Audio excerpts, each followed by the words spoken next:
Excellences, Mesdames et Messieurs, bonjour et bienvenue à tous à la 21e édition d'Officine Expo Pharma Africa Meeting 2024. Alors, cette rencontre se tient sous le patronage de Sa Majesté le Roi Mohamed VI, que Dieu l'assiste.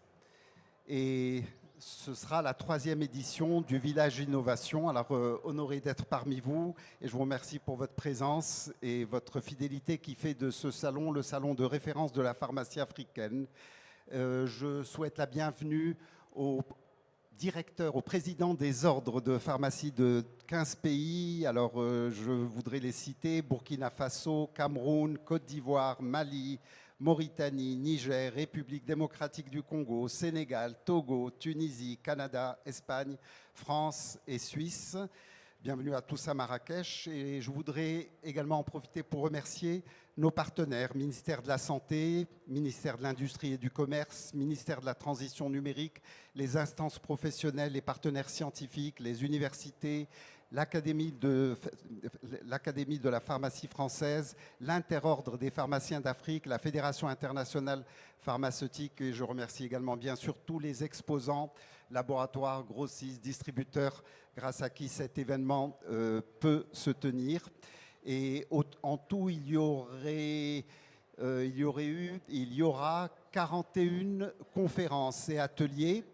Et comme je viens de vous le dire, elles seront toutes diffusées, toutes ces conférences seront diffusées sur la plateforme de formation et d'information en ligne Officine Expo. Je sais qu'un grand nombre d'entre vous visitent cette plateforme régulièrement. Je vous invite à la découvrir. Vous y trouverez des centaines d'heures de très belles conférences sur différentes thématiques. Elles sont classées. Vous pouvez faire les recherches que vous souhaitez par thème et vous pourrez accéder à toutes les conférences qui ont été enregistrées durant ces 21 années quand même. J'ai rencontré des enfants, moi, il y a 20 ans, qui venaient avec leurs parents pharmaciens. Et aujourd'hui, je les retrouve, ils sont pharmaciens. C'est merveilleux, c'est extraordinaire. Ça prouve que c'est une belle profession. Les parents transmettent à leurs enfants cette passion de la santé. Et voilà, la dame, elle est docteur maintenant, qui anime le plateau TV, est venue avec sa maman, enfant. Sa maman est pharmacienne à Tanger, puis là, aujourd'hui, elle est docteur en pharmacie et elle anime le plateau TV et ça fait très, très, très plaisir à voir. Alors, j'ai l'honneur d'inviter pour une allocution d'ouverture M. Naoufel Rahali, qui est ingénieur en transformation digitale et il est directeur exécutif du centre Innovation e-Santé. Et je vous demande de l'applaudir, mesdames et messieurs.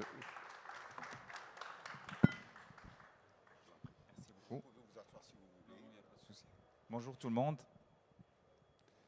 Ravi d'être parmi vous aujourd'hui et content de prendre part à un événement aussi prestigieux, donc comme Officine Expo. Ça fait vraiment plaisir donc de se revoir et de rencontrer plusieurs partenaires, plusieurs amis. Et je vous félicite déjà pour la qualité de l'organisation. Donc, je pense que c'est un carrefour important aujourd'hui. Et aujourd'hui, j'ai le plaisir vraiment de prendre part pour l'ouverture de la 3e édition de Village Innovation. Je vais démarrer pour ceux qui ne connaissent pas le Centre d'innovation e-santé, d'en parler brièvement juste par rapport à notre historique. Donc, le Centre d'innovation e-santé, il est présidé par professeur Anes Toukali, l'ex-ministre de la Santé. C'est un centre qui a vu le jour il y a 3 années exactement, donc depuis 2021. C'est un centre qui est cofondé par les acteurs, je dirais, publics et privés. Ce qui fait un peu la particularité, c'est que voilà, on trouve tout le monde. Il y a les ministères, il y a les producteurs de soins, il y a également l'université Mohamed V où le centre aujourd'hui il est abrité. Et en fait, la jeunesse du centre, il émane quelque part de l'innovation, c'est-à-dire qu'après la crise du Covid et tout ce qui s'est passé avec, on a vu beaucoup d'initiatives qui se sont passées en 2020. Et donc, en 2021, il y avait une initiative première d'un appel à projet pour les professionnels de santé. C'était une première idée de lancer, je dirais, un appel à projet pour que cette fois-ci, les professionnels de santé puissent s'exprimer et partager leurs idées. Il y avait 70 candidatures, différents pays, non pas seulement le Maroc, mais principalement donc du Maroc. Et les gagnants, c'était des professionnels qui sont vraiment, qui ont une visibilité de ce qui se passe sur le terrain. Donc à partir de ce moment-là, on a compris qu'il y a vraiment un potentiel de tout ce qui est innovation et qu'il faut puiser, je dirais, dans les ressources marocaines et notamment chez les professionnels de santé, les différents acteurs dans cette chaîne. Et à partir de ce moment-là, donc, il y avait plusieurs autres initiatives par le Centre d'innovation, notamment un premier livre blanc qui a vu le jour en 2022, voilà, qui est aujourd'hui sur le portail du centre et qui donne un peu une visibilité sur aujourd'hui ce qui est état du lieu et ce qui se passe au niveau du Maroc, au niveau de tout ce qui est santé digitale. Donc les choses évoluent très très vite. Après ce livre blanc, il était vraiment une initiative pour justement rapprocher, je dirais, les acteurs de ce qui se passe. Et on a compris que voilà, il y a tellement de choses, il y a encore du travail à faire entre ce qui se passe au niveau des acteurs publics par rapport aux attentes des professionnels, mais par rapport aussi des attentes des patients, tout simplement. Parce que n'oublions pas qu'on fait de l'innovation pour quelque chose qui est primordial pour nous tous, c'est pour le patient. Donc on garde toujours cet objectif-là dans nos différentes initiatives. Et je dirais qu'après cela, il y avait également d'autres événements dans lesquels le centre d'innovation prend part, et c'est toujours dans un objectif primordial pour nous, c'est de dynamiser un peu je dirais, le paysage national. Parce que on rencontre souvent une certaine problématique, c'est que soit l'information il n'est pas très bien diffusée, soit il y a généralement des initiatives mais qui n'arrivent pas, je dirais, à être retenues ou à être perçues par les acteurs clés. Il y a pas mal d'idées, de start-up, d'initiatives, mais tout ça se passe d'une manière un peu en silo. Et donc aujourd'hui, il y a un besoin énorme d'événements, pas un ou deux événements, mais de plusieurs événements, plusieurs réflexions qui doivent se passer durant toute l'année pour pouvoir couvrir toute cette chaîne de valeur de la santé. Donc nous, on se positionne quelque part sur la santé digitale comme un axe, mais on sait que des événements pareils comme Village Santé avec Officine Expo, ils couvrent une partie et qu'il y a toujours besoin encore d'événements plutôt verticaux qui vont couvrir les besoins, par exemple radiologie ou laboratoire ou autres sujets, et que c'est très important pour notre paysage. Donc ça, c'est par rapport à l'historique du centre. Dernier événement, donc, on a monté un forum international sur la santé digitale l'année dernière, auquel on a invité les acteurs publics, et c'était toujours donc, un cadre pour rapprocher les acteurs publics avec ce qui se passe, les inviter à partager justement leur vision. On sait qu'au Maroc, il y a plusieurs aujourd'hui projets structurants qui sont en train de se mettre en place.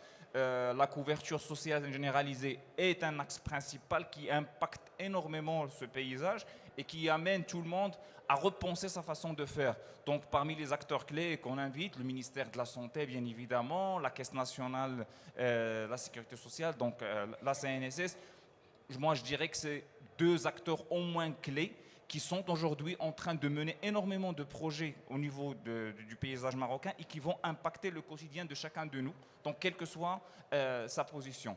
Donc aujourd'hui, le forum continue sur cette même lancée. En 2024, il y aura événement, une deuxième édition, et qui va traiter les sujets toujours d'actualité.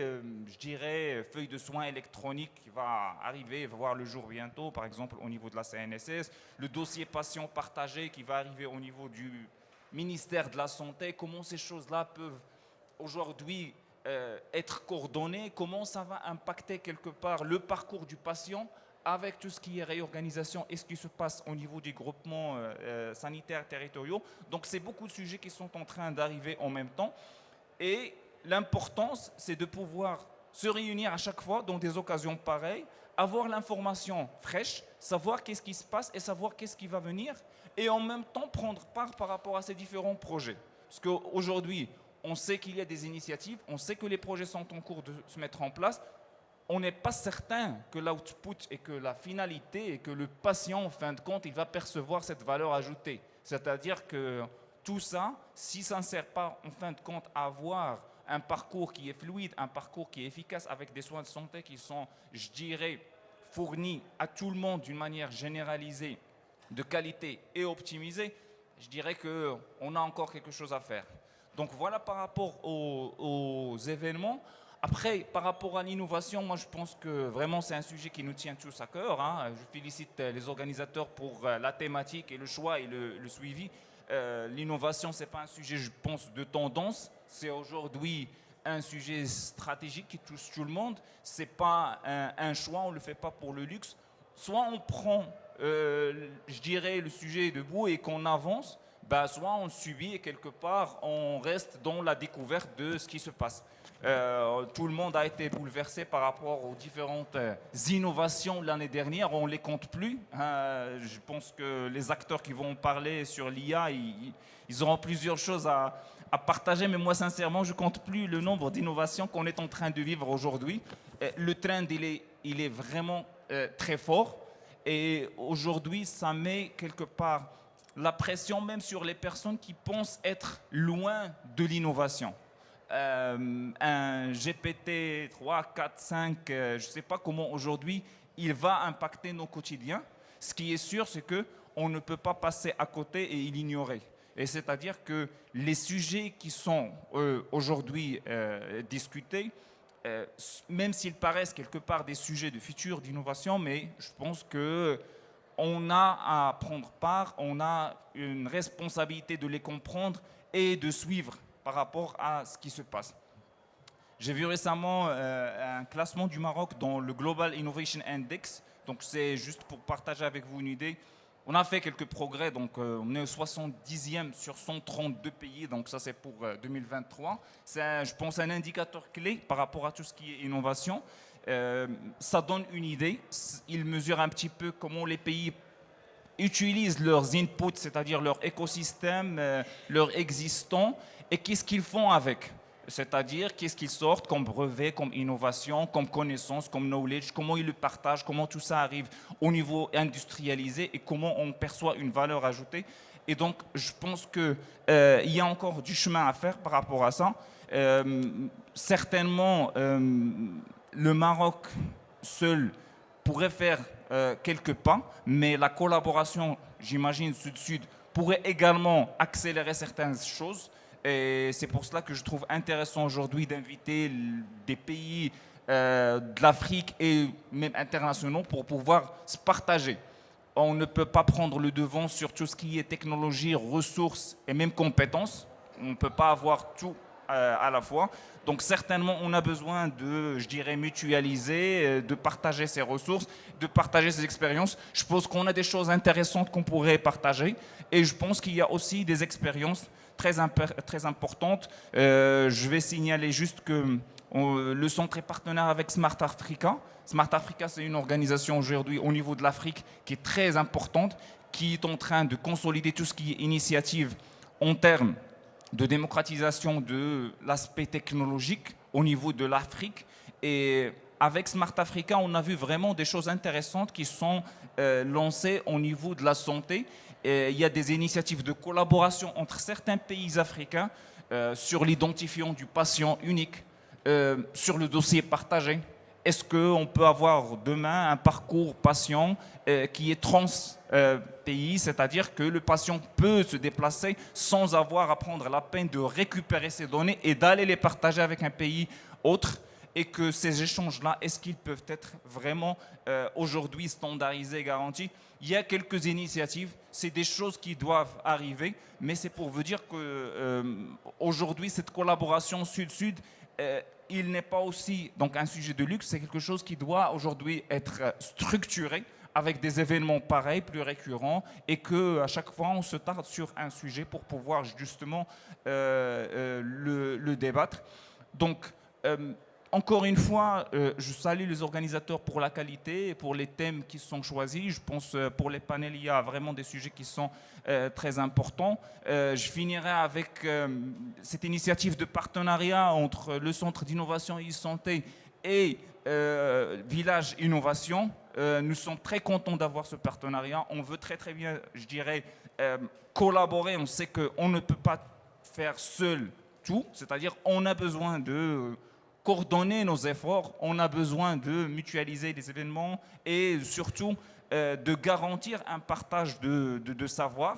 Et donc, encore une fois, merci pour l'invitation, merci pour la qualité et félicitations et bonne suite de programme. Merci à vous. Merci. Merci beaucoup, M. Naoufel Al-Rhali. Et je vais avoir le plaisir à présent d'inviter, pour modérer le prochain panel sous le thème Intelligence artificielle et santé, M. Adem Selemnia. Prospectiviste. Prospectiviste, vous nous direz ce que ça veut dire, docteur? Prospectiviste et entrepreneur en santé numérique et nutrition personnalisée. Merci, salam alaikum, marhaba bikoum.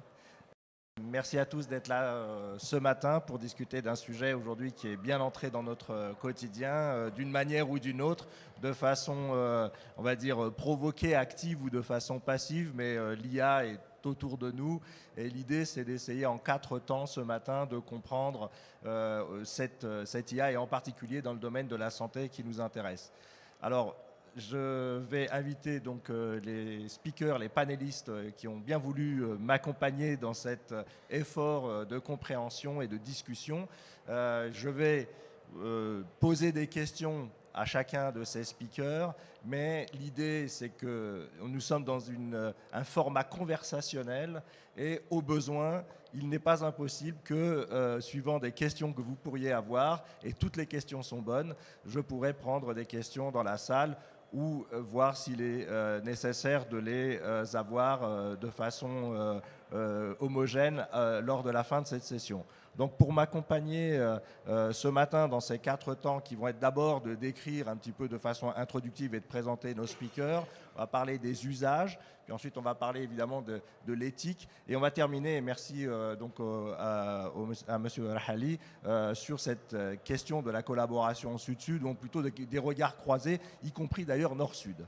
Donc je vais appeler donc, ce matin donc, Dr Mahag Mira, qui est, merci de l'applaudir, experte en stratégie intelligence artificielle au niveau du programme des Nations Unies pour le développement. Donc c'est vraiment un honneur d'avoir Maha parmi nous. Je vais appeler Laure Beyala, qui est experte aussi auprès de la Commission européenne en intelligence artificielle. Et vous l'aurez noté, nous sommes à quelques jours de la journée de la femme et j'ai tenu à avoir un panel qui soit équilibré parce que c'est ça aussi l'intelligence artificielle. Merci. J'appelle Hervé Barge qui a bien voulu donner de son temps aujourd'hui pour moi, bien plus disponible qu'au moment où je l'avais contacté, car il a dirigé de main de maître l'agence de e-santé au Luxembourg.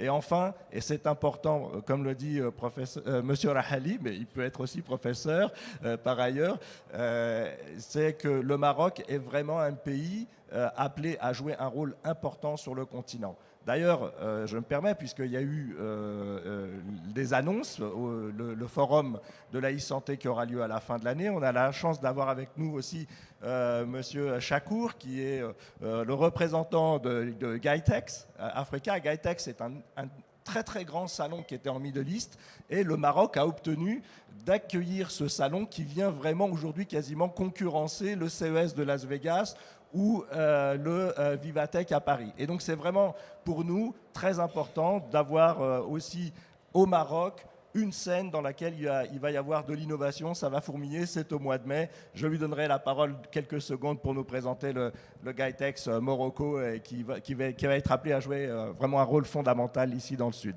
Et puis j'appelle aussi le professeur Ali Idri, puisque je parlais du Maroc. Et c'est voilà, un grand spécialiste de l'informatique médicale qui est à l'université de Rabat, Mohamed V. Donc ce matin, donc oui, il m'avait posé la question, c'est Yosser, et c'est vraiment un privilège de l'avoir depuis des années que nous nous connaissons, cher Yosser.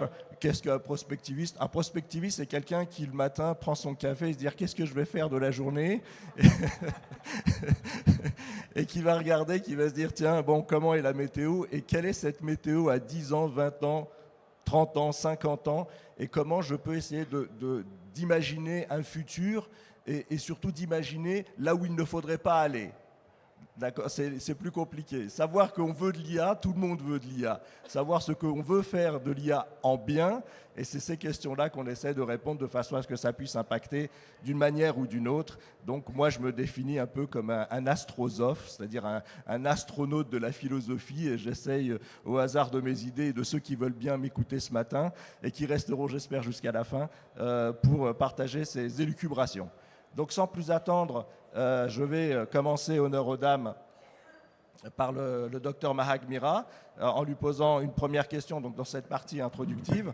Donc Maha, vous avez rejoint donc, les Nations Unies après une brillante carrière donc, au Canada dans la recherche dans l'un des plus grands laboratoires d'intelligence artificielle qui est le MILA à Montréal et l'université Euroméditerranée de Fès où vous avez dirigé un laboratoire.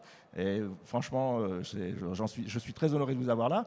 Donc, première question, vous êtes une experte en stratégie de l'intelligence artificielle aujourd'hui auprès des Nations Unies. Et l'idée, c'était de savoir ces grandes organisations internationales comme les Nations Unies, comment elles appréhendent en fait ces nouveaux développements et quelles contributions on peut attendre de ces grandes organisations. Bien. Bon matin à toutes et à tous. Je suis ravie d'être aujourd'hui parmi vous. Et vraiment, tout le plaisir est pour moi ce matin. Les organisations internationales, bien sûr, dont les Nations Unies, aujourd'hui, essaient de jouer un rôle de régulation. Bien sûr, ces organisations internationales-là n'ont aucun pouvoir d'inciter les pays. Par contre, le fait de fédérer autour de certaines valeurs permet de sensibiliser à des questions de l'éthique, par exemple. Au fait, je pense que la question est très pertinente dans le sens où pourquoi des organisations internationales s'intéressent à l'IA aujourd'hui. D'abord parce qu'aujourd'hui, les nouvelles technologies, ce qu'on peut définir par les technologies disruptives, sont clairement des atouts concurrentiels pour des pays. Aujourd'hui, quand on a un pays qui détient une technologie, c'est un pays qui a un atout concurrentiel. Vous allez me dire comment. Je vais vous dire, si on a ChatGPT, on a d'abord le savoir-faire de l'IA générative, le capital humain qui travaille. On a également les données, on décide comment les stocker, où les stocker, des serveurs délocalisés, localisés. On a la data, donc tout ce qui est donné, on apprend.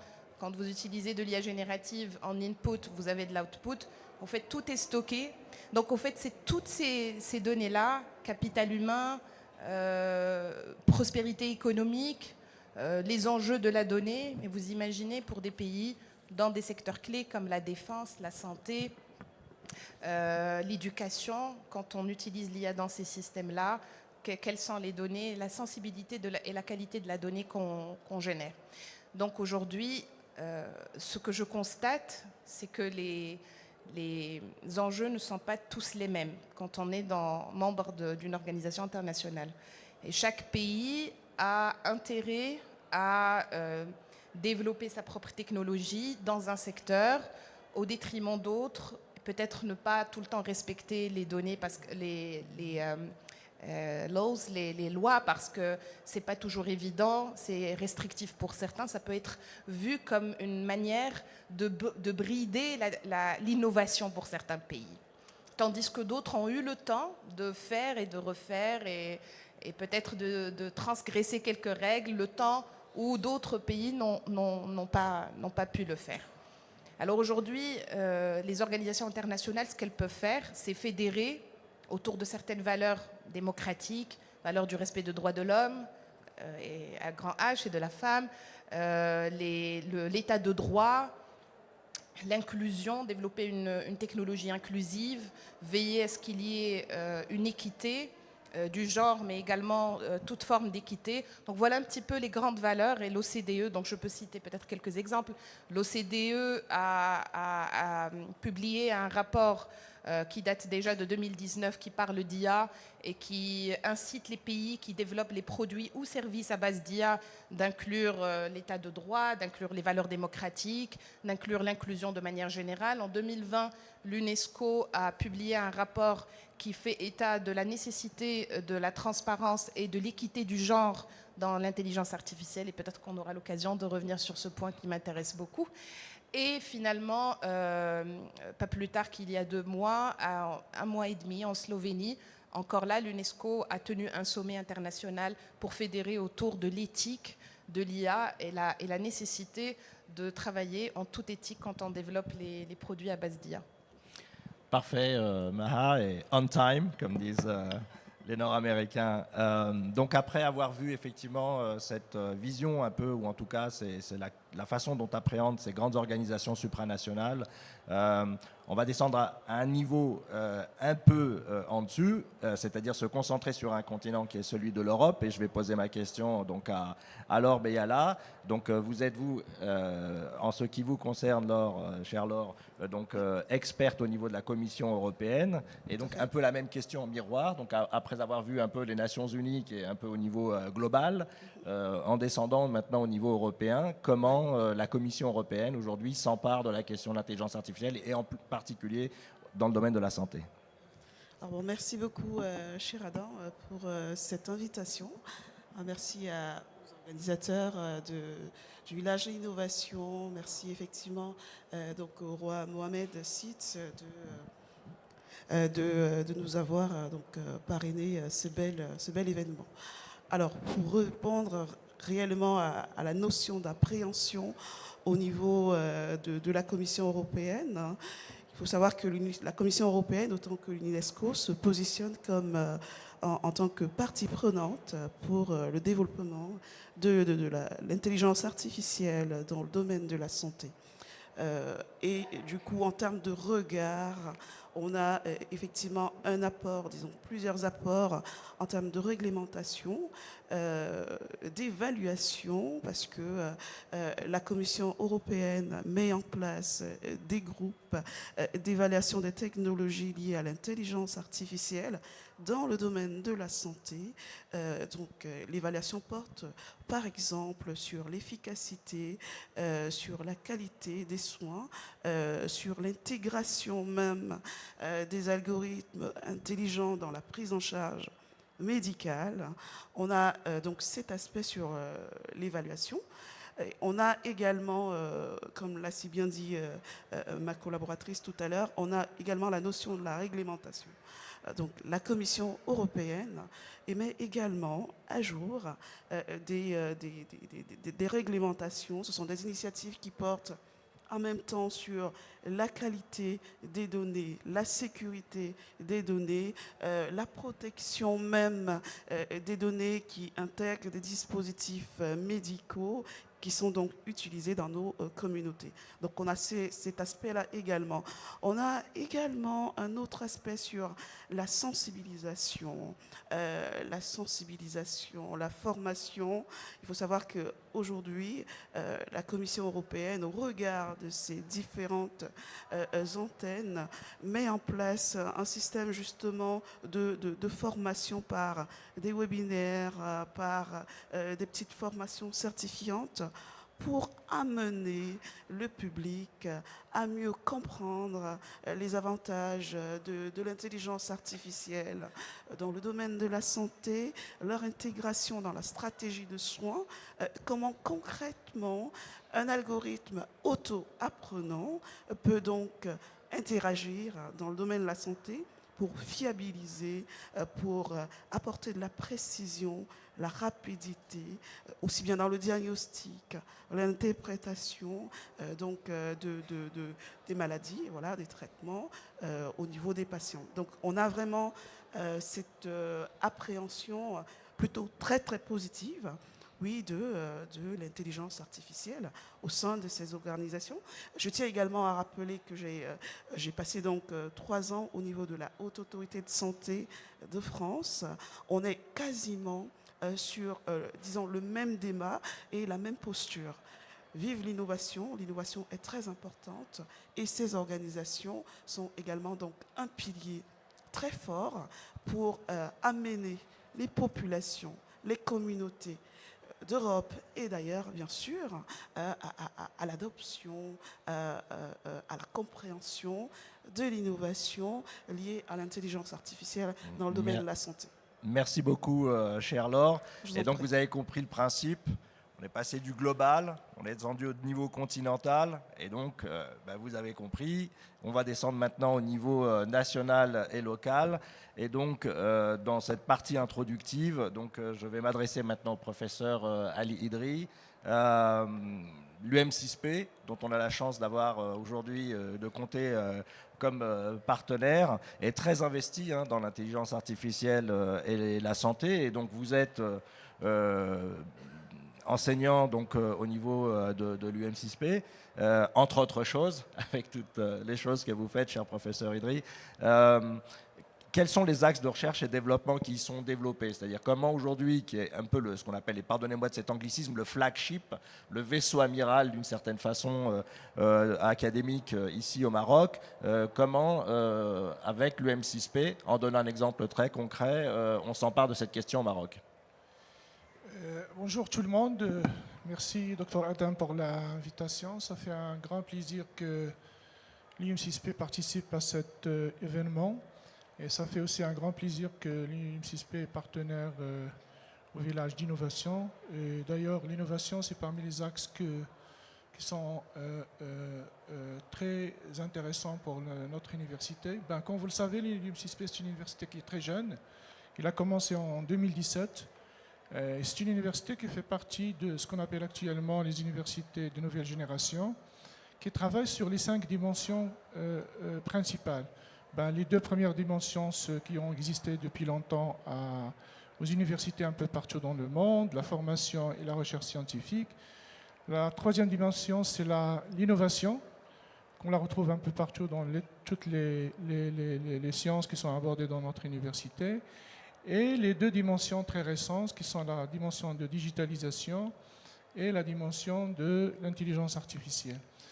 Pour vous donner une idée sur ce qu'on est en train de faire actuellement sur ce volet-là qui intéresse cet événement, on est sur un projet concret qu'on appelle UM6P Smart Healthcare City, qui est fondé sur 3 piliers. La faculté de sciences médicales, qui est maintenant à sa 3e année, donc on fait un programme de doctorat en médecine, un programme de doctorat en pharmacie, et une licence pour la formation des infirmières polyvalentes. Et donc ça c'est le premier pilier, c'est la formation. Deuxième, on a un institut de recherche en sciences biologiques et médecine, donc ça c'est un institut qui est spécifique pour la recherche scientifique. On a l'UM6P hôpital, donc on a un CHU qui va ouvrir ses portes en septembre 2024, c'est-à-dire la rentrée prochaine.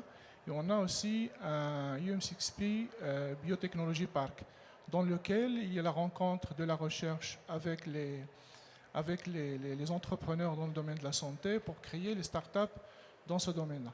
Donc on a une visibilité sur ce qu'on devrait faire et on n'est pas dans une stratégie qui est basée sur la réaction. Vous connaissez maintenant depuis novembre un peu le ChatGPT et d'autres. On est beaucoup plus sur une stratégie de réaction.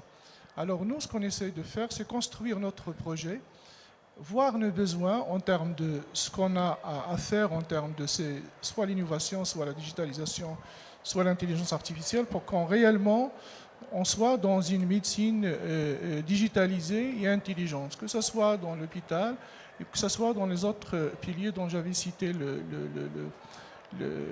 tout à l'heure. Alors, sur le projet de recherche, on a déjà des projets de recherche qui sont concrets. On a un projet de recherche sur le breast cancer, tout ce qui est cancer de sein. On a beaucoup de PhD qui ont soutenu déjà leur thèse dans ce domaine-là. On a développé des modèles. On est sur les 2 tâches. On est sur le dépistage et sur le diagnostic. Le dépistage, c'est des images mammogrammes plus des données sur le patient, des données des examens des patients. On est sur aussi tout ce qui est rétinopathie diabétique. On a un projet qui est financé par le programme Khawarizmi aussi. Donc c'est sur la détection de la rétinopathie diabétique. En utilisant bien sûr, je ne parle pas de ce qu'on a fait comme développement de modèles intelligents parce que c'est un langage c'est un vocabulaire trop technique, ce n'est pas intéressant pour vous. On est aussi sur tout ce qui est self-diabetes management, on développe aussi Bref, ce qu'on développe on ne le développe pas juste pour le développer, mais on est installé dans la faculté de médecine. Moi, je suis un informaticien de formation, j'ai fait un doctorat en informatique. J'ai collaboré avec les médecins depuis longtemps, mais je n'étais jamais opérationnel dans une plateforme de sciences médicales. Et ça, c'est très important pour la réussite, parce que parfois, on fait des choses, et ces choses-là, soit sont dans la réaction, comme j'avais dit au début, soit c'est des choses qu'on le fait juste pour le plaisir, pour faire des publications en termes scientifiques, etc. Maintenant, on est avec les médecins, avec toutes les parties prenantes dans les sciences médicales, on est en train de les écouter pour qu'on puisse réaliser pour eux ce dont ils auront besoin, mais réellement besoin dans l'hôpital. On est en contact avec toutes les spécialités qu'on a déjà, néphrologie, immunologie, cardiologie, neurosciences. Et c'est à partir de cette proximité qu'on garde avec nos médecins qu'on arrive effectivement à identifier dont ils auront besoin demain dans l'hôpital lorsqu'il a ouvert. Et on attend réellement que cet hôpital soit ouvert pour qu'on réalise cette digitalisation, que ce soit concrète. Et c'est à partir de ça qu'on va monter en maturité de telle façon qu'on arrive, Inch'Allah, à un Smart Healthcare City. Voilà, merci. Parfait, merci beaucoup. Ce qui me fait, et c'est ça d'inviter de brillants experts, c'est qu'ils vous facilitent les transitions. Et donc la question suivante, après avoir vu donc la recherche et une recherche très applicative et très concrète pour qu'elle se transforme en bénéfice pour le citoyen, c'est un plaisir d'avoir Hervé Barge, on se connaît depuis quelques années maintenant. Hervé Barge a été le directeur de l'agence de e-santé au Luxembourg et qu'il a littéralement démarré, et il est arrivé à créer donc le dossier de soins, ou mettre en place en production le dossier de soins partagé, c'est-à-dire l'équivalent du DMP. Peu de pays ont réussi ce qu'il a réussi. Et c'est vraiment une traduction très concrète en tant que citoyen usager du système de santé, d'avoir accès à son dossier médical et ses données. Alors, cher Hervé, donc, avec ce que vous avez fait, peut-être l'intelligence artificielle est arrivée peut-être en bout de parcours, mais comment l'intelligence artificielle, elle peut justement améliorer davantage le service que vous avez mis en place au Luxembourg? Donc, déjà, merci Adam de m'avoir invité. Je suis un jeune retraité depuis quelques semaines, donc je me suis dit, on va déjà... Mais déjà, ça me permet de maintenir un peu une activité intellectuelle malgré la retraite. Donc vraiment merci. Et puis vraiment une organisation avec ce logiciel que j'ai rarement vu dans des colloques. Donc vraiment très bien pour l'organisation. Donc au niveau de l'intelligence artificielle, je vais un peu aussi vous raconter un peu mon parcours. J'étais enseignant il y a plus de 40 ans. Et en plus spécialisé dans l'échec scolaire. Et déjà à l'époque, on avait des logiciels, des ordinateurs qui n'étaient vraiment pas adaptés pour le grand public, on va dire. Donc les interfaces graphiques, tout ce qui facilitait, ça n'existait pas. Mais malgré tout, je me suis dit, avec un public parfois en échec scolaire, l'outil informatique pouvait être quelque chose qui pouvait amener de l'innovation dans l'enseignement. Donc ça, c'était il y a 40 ans. Et puis, je suis devenu papa il y a 38 ans donc, et j'ai vu mon fils sur le premier échographe que je voyais. Et avec mes étudiants, on amenait les premières cartes d'acquisition sur des Amstrad PC1512 pour les très très anciens. Et je me suis dit, oh là là, on est dans l'imagerie médicale et on pourrait faire mieux, c'est-à-dire que dépister, est-ce que si c'est un garçon ou une fille, on peut faire des mesures, des calculs. Et à cette époque-là, les premiers échographes ont passé à côté de beaucoup d'erreurs et j'ai été épaulé par Francis Veil, qui était l'initiateur de l'imagerie médicale. Et donc je suis rentré dans le monde médical parce qu'un médecin m'a dit, votre système m'intéresse, votre idée m'intéresse, est-ce que vous pouvez venir le samedi? Puis au fur et à mesure, médecin en médecin, après j'ai vu les pédiatres, les obstétriciens, les neurologues, etc. sur le dépistage, la prise en charge rapide des AVC. Donc, venant plutôt du biomédical, assez vite, je suis rentré de cette façon-là jusqu'à une agence où on a créé une première plateforme d'échange. Et donc j'ai eu le plaisir et l'honneur d'être invité au Luxembourg pour créer cette agence de partage et d'échange. Et donc, ce qu'il faut voir, c'est que ce genre de projet, beaucoup d'échecs, comme tu l'indiques, parce que souvent, il y a une dichotomie entre la technique et les vrais usages de ce qu'on attend, mais les vrais usages dans le secteur médical, je sais qu'il y a beaucoup de pharmaciens autour de la table, ce n'est pas tout à fait le même métier qu'un biologiste, et même au sein d'un médecin, un médecin qui est obstétricien, avec un pédiatre, 10% de grammaire commune. Donc on n'attend pas des mêmes choses, des mêmes outils, etc. Donc quand je suis arrivé, première chose, on a un conseil d'administration très large aussi, où j'ai des représentants des syndicats de biologie, pharmaciens, médecins, représentants des usagers, l'État, la sécurité sociale, et donc c'est pratiquement tous les représentants du secteur de la santé qui sont toute la table. C'est pas toujours très simple, puisque tous les intérêts ne sont pas toujours convergents, mais ça a l'avantage d'avoir les gens en direct pour discuter. Donc à partir de là, j'ai créé une agence plutôt dans une approche déjà, première chose, PPP, c'est-à-dire on est opérateur, on est responsable du traitement, mais on ne peut pas faire tout seul. Donc premier partenariat, essayer de, comme je l'avais fait en Franche-Comté, trouver des médecins porteurs, des physician leaders, qui vont nous permettre de nous aider à passer les messages, donc que ce soit des biologistes, des médecins, etc., dans différentes spécialités, plutôt des gens qui n'ont pas envie que le patient meure chez eux, ou meurt chez le voisin parce qu'il y a une perte d'information. Donc ça, c'est le premier sujet aussi. Pourquoi on partage de l'information? Souvent parce que on a, alors pour les pharmaciens, c'est le risque iatrogénique, on pourra en sortir dans plein de domaines, mais c'est en France, je crois, 350 à 450 événements indésirables graves par jour dans les hôpitaux parce que l'information ne circule pas bien. Si on va au-delà, c'est 10 à 15 000 décès évitable, le mot évitable est important parce que je n'ai pas l'information. Le pourquoi, il est déjà là. Pourquoi je mets des outils informatiques, c'est pas pour se faire plaisir, c'est pas pour mettre des ordinateurs, c'est même plutôt embêtant dans certains cas quand c'est mal adapté, mais c'est pour mieux prendre en charge, même pour le professionnel de santé, les patients. Donc une meilleure coordination des soins. Donc la première mission qui m'a été confiée suite à une loi de 2010, donc je suis arrivé en 2012, c'est créer un EHR, un Electronic Health Record, qui permet de partager, d'échanger les informations entre tous les professionnels de santé. Là aussi, deux choix possibles, est-ce que c'est pour le patient ou est-ce que c'est pour le professionnel de santé?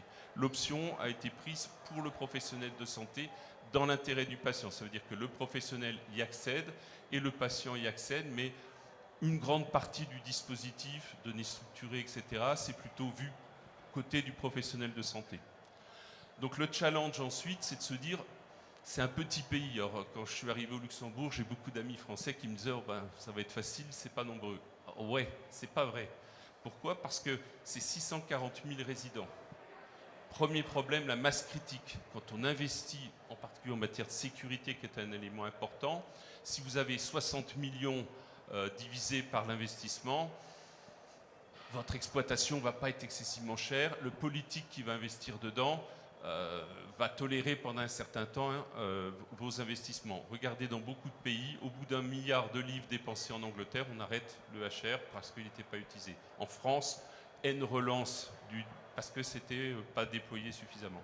Donc premier loupé qu'il ne faut pas faire en matière d'analyse de risque, c'est de se dire comment je vais quand même optimiser un mécanisme, donc urbanisation des systèmes, réutiliser ce qui peut se faire dans d'autres pays, partager cette information pour ne pas réinventer, parce que le coût de réinventer des composants, ça coûte très cher.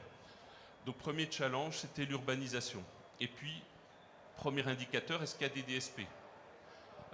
À partir du moment où le règlement grand-ducal, qui est l'équivalent, alors au Maroc, c'est le décret d'application. Le décret d'application, ou le DAIR, je crois, au Maroc, on appelle ça. Est sorti décembre 2019, donc lancement à partir du 1er janvier. Toute l'équipe s'est mobilisée en opt-out pour très vite avoir le volume le plus important de nombre de DSP. On m'avait fixé en 2 ans 480 000 DSP, ça a été atteint en 11 mois, 12 mois. Premier élément, est-ce que dans les DSP, dans les indicateurs, il y a quelque chose? Et donc tout le réseau entre 2012 et 2019 a servi à aller voir les biologistes par exemple, les radiologues, un certain nombre d'acteurs qui étaient prêts à alimenter, à s'investir dans ce partage d'informations et d'échange d'informations. Et là, au bout de 3 ans, plus de 10 millions de documents étaient mis dedans.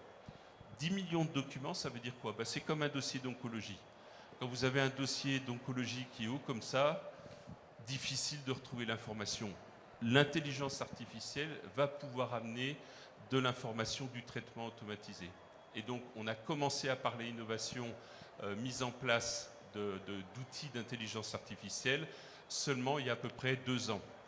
Là aussi, partenariat avec de l'industriel, ça c'est important parce que ça nécessite des ressources qu'on n'avait pas obligatoirement et qui sont difficiles à expliquer. Des data scientists, des mathématiciens, accélérer des processus d'anonymisation, de pseudonymisation, sont des nouveaux métiers qu'on n'avait pas obligatoirement, soit dans les hôpitaux, soit dans les plateformes. Et ce sont des métiers qui sont rares, qui sont donc chers, et parfois la partie fonction publique n'est pas prête à payer le prix nécessaire à ça.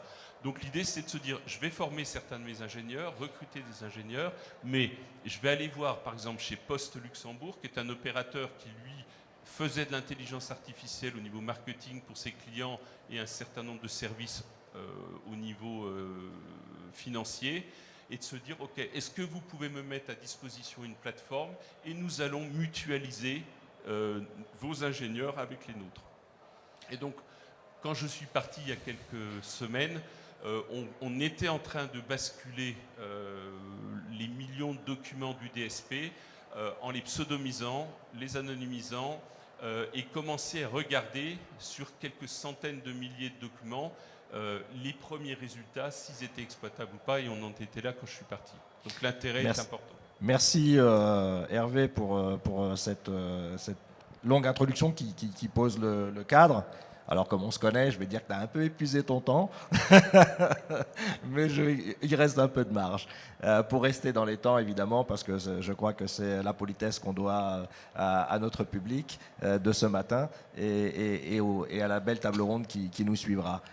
Et donc, après cette première partie de questions introductives, donc là, on va maintenant rentrer dans les usages. Donc, on a posé le cadre au niveau global, au niveau continental, au niveau du pays, du Maroc, un premier regard sur l'étranger et au Luxembourg. Donc, je reviens maintenant au docteur Mira, Maha.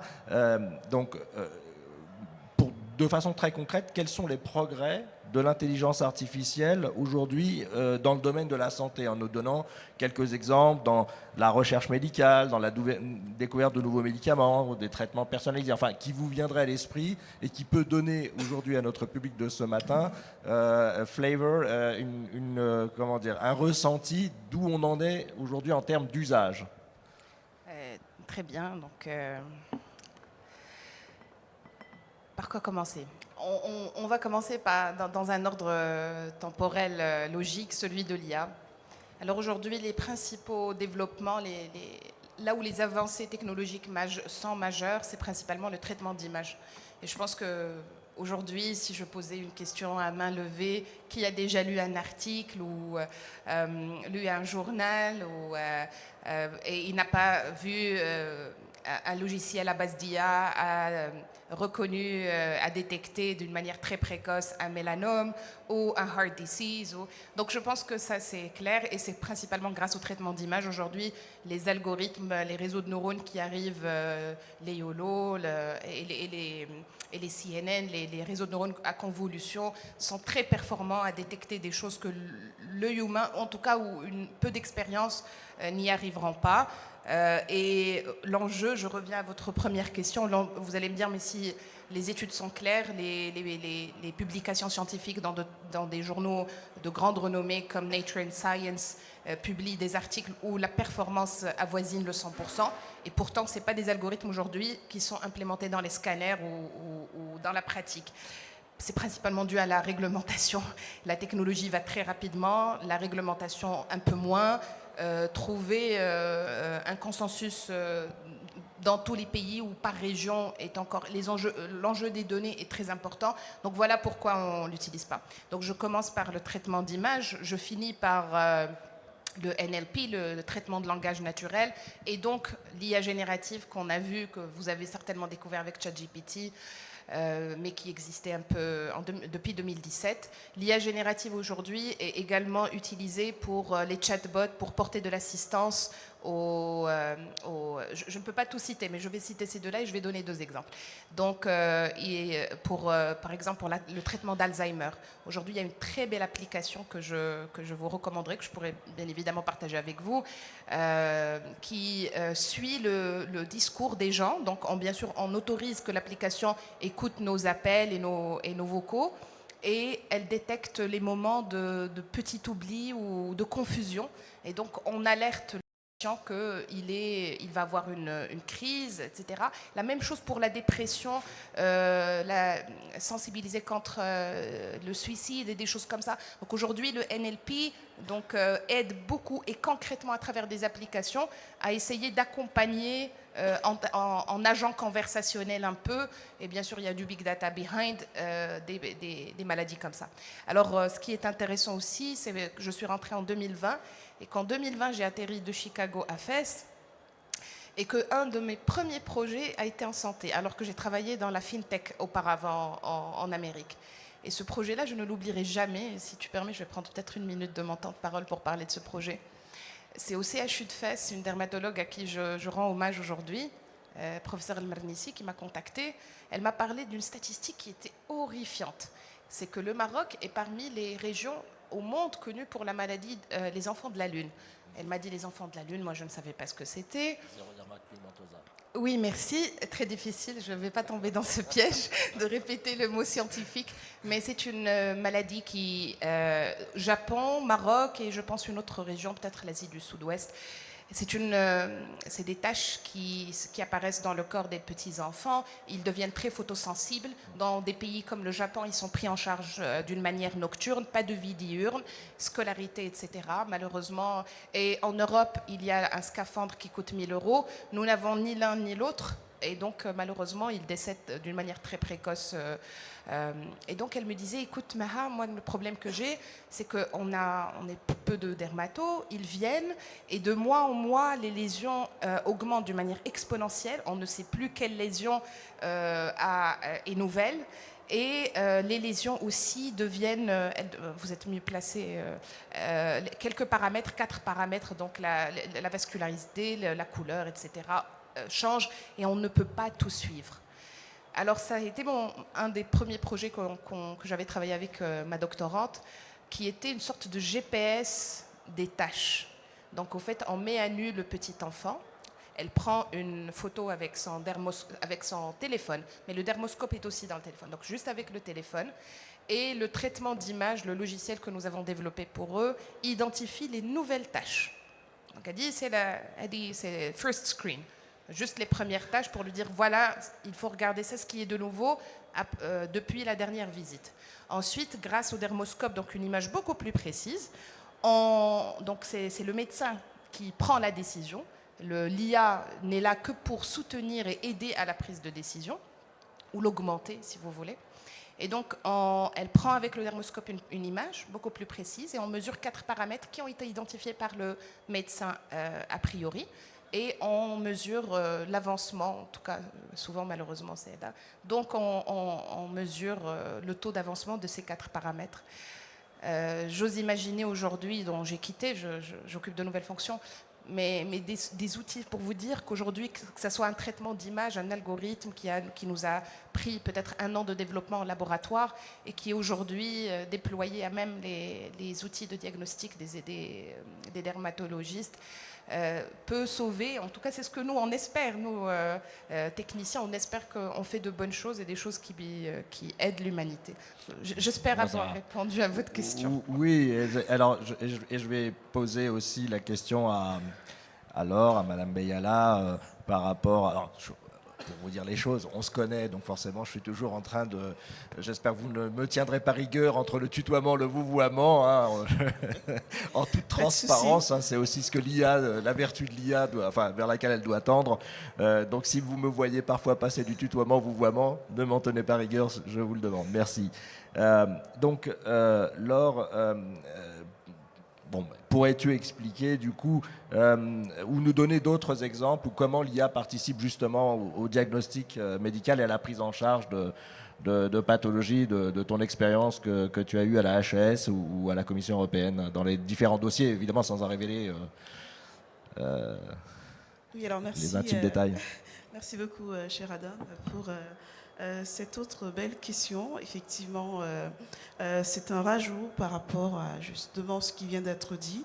On a déjà tout le panel lié à l'imagerie médicale qui vient en tête avec la détection, disons, précoce des tumeurs qui sont donc pour la plupart des maladies rares est très difficile. Et donc, grâce à l'intelligence artificielle, on peut donc arriver à détecter précocement ce type de maladie. Nous avons également tout le domaine lié à la surveillance continue des patients. Donc, nous avons aujourd'hui un certain nombre de dispositifs qui fonctionnent avec de l'intelligence artificielle qui permettent donc d'assurer un suivi continu à distance ou même à l'hôpital des patients. Alors, je vais citer quelques exemples de dispositifs que j'ai personnellement évalués. On a le cas de Diabelou en France. C'est un dispositif médical qui permet donc un suivi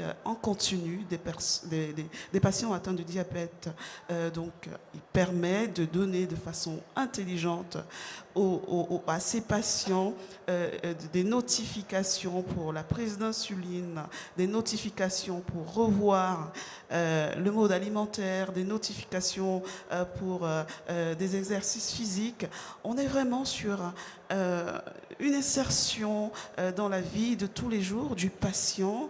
Il y a aussi la prise de conscience d'être accompagné par le patient qui s'installe, parce que le patient a finalement un compagnon qui l'accompagne dans sa maladie, qui lui permet de mieux comprendre ces indicateurs de santé, ces paramètres physiologiques. Donc on a cet exemple. On a également l'exemple d'un autre dispositif que j'ai eu à évaluer, c'est Move Care Poumon, pour le suivi des patients qui sont donc atteints des cancers, surtout au niveau justement des bronches, des poumons. Donc ce suivi se fait également par des algorithmes auto-apprenants qui donnent des notifications de prise de température, notifications de prise de médicaments, des rappels au niveau du chirurgien de voir est-ce que vous êtes apte à aller à l'hôpital, avez-vous pris vos médicaments. Donc on est vraiment dans la mise en place justement d'un suivi accompagné, personnalisé, avec des rappels de prise de médicaments, des rappels sur l'état de santé, la forme du jour.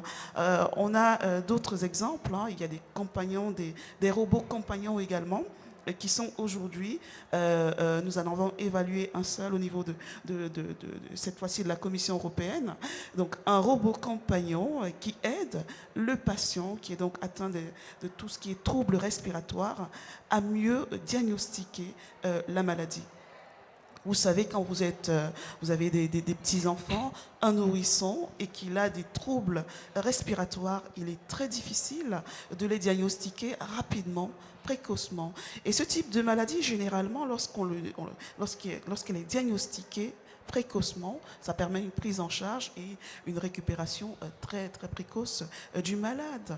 Et avec les nourrissons qui ont du mal à s'exprimer, avoir un compagnon, un robot compagnon, forme d'assistance médicale même à domicile, qui permet de dire, voilà, attention, il ne prononce pas bien, il ne respire pas suffisamment bien. Nous vous conseillons d'aller voir un médecin parce que l'état de santé s'aggrave. Voilà, donc ce type de robot ne peut qu'être encouragé. On ne peut qu'encourager ce type d'innovation. Donc nous avons des robots compagnons. Nous avons également un aspect que nous avons évalué au niveau, cette fois-ci, de la Commission européenne également, sur la mise en place, le développement rapide des molécules, donc des médicaments. Il y a des algorithmes intelligents. Je prends l'exemple de Extesia, c'est donc une start-up qui se trouve au niveau de la Grande-Bretagne et qui développe donc une technique d'intelligence artificielle qui permet de repérer grâce à ces algorithmes donc des molécules et d'améliorer leur efficacité en termes de rendement sur la prise en charge, sur la stratégie thérapeutique. Et donc nous avons ce type d'approche également. Alors je peux vous en citer un certain nombre. On a également, je vais terminer peut-être avec BioSerenity, qui développe aujourd'hui, c'est une application qui est mise en place par une start-up qui nous vient de Singapour, qui développe une application qui met à disposition d'un patient qui a donc tous les troubles liés à l'épilepsie, une sorte de casquette que le patient porte pour réduire le taux de crise et de signaler de façon intelligente la survenue. Donc, en termes de... on est plutôt sur une anticipation de crise. Donc, l'intelligence artificielle est aujourd'hui un système voilà, de fonctionnalités, des fonctionnalités intelligentes qui peuvent vraiment améliorer dans la prise en charge médicale. Alors, je vais m'arrêter peut-être là. Merci Laure. Oui, effectivement, donc, il y aurait plein d'exemples et on voit que finalement, il y a une fulgurance technologique, des applications, qu'elles soient de l'ordre du logiciel ou de l'ordre des dispositifs ou de l'ordre voire même des robots, sont de plus en plus performants. Et là, ma question s'adresse au professeur Ali Idri. En fait, on a effectivement, et c'est ce que disait dans son propos introductif Mahak Mira, on a des choses de plus en plus rapides, de plus en plus complexes. La question est aujourd'hui celle de l'interprétabilité des données générées par ces systèmes complexes. Et donc aujourd'hui, il y a un arbitrage ou un compromis ou un trade-off, comme disent les Anglais, entre justement cette performance et cette interprétabilité. Alors, du haut de votre expertise d'informatique médicale, comment vous pouvez faire en sorte que, par rapport à ce trade-off, qu'on puisse tendre justement vers l'amélioration de l'IA, de l'utilisation de l'IA en santé? Ok, merci pour la question. C'est un compromis qui est très important entre ce qu'on appelle la performance et l'interprétabilité.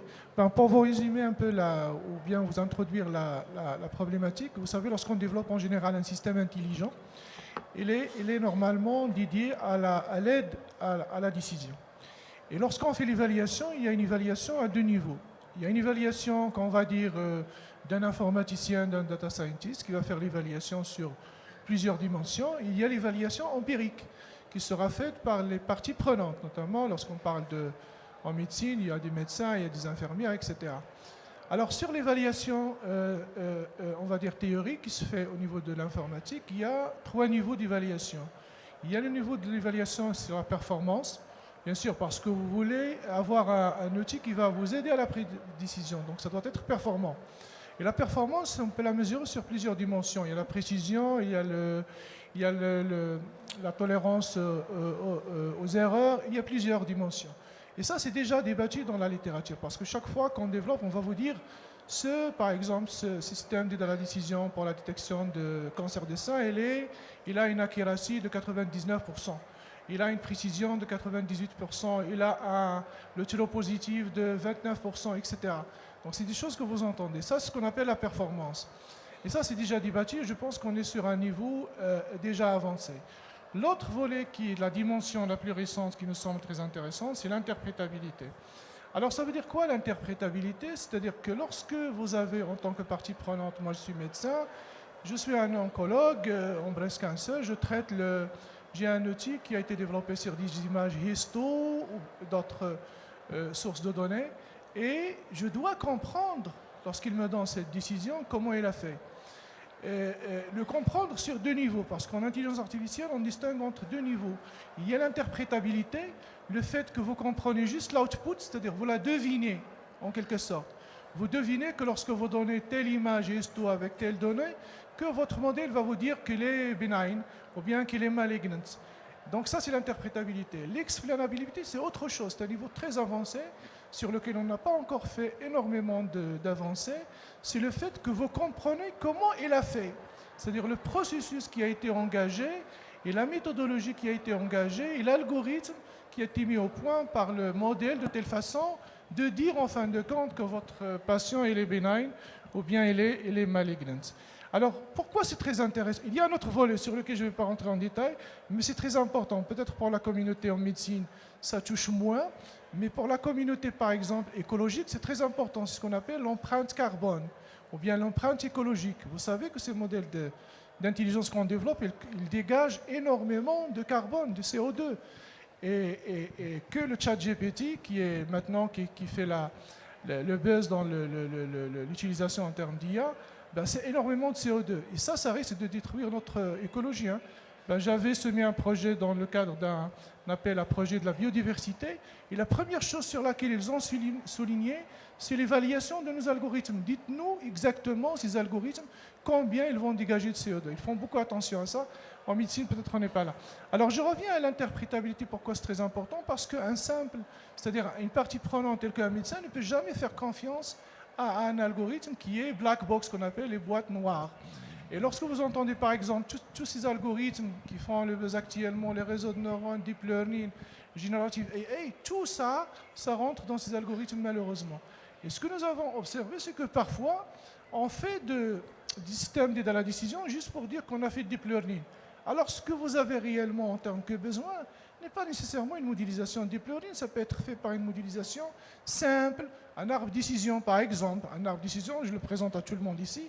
Tout le monde pourrait le comprendre, que ce soit vous avez un background mathématique très avancé, ou peu moins. Même un littéraire, il peut comprendre comment il fait un raisonnement, un arbre de décision.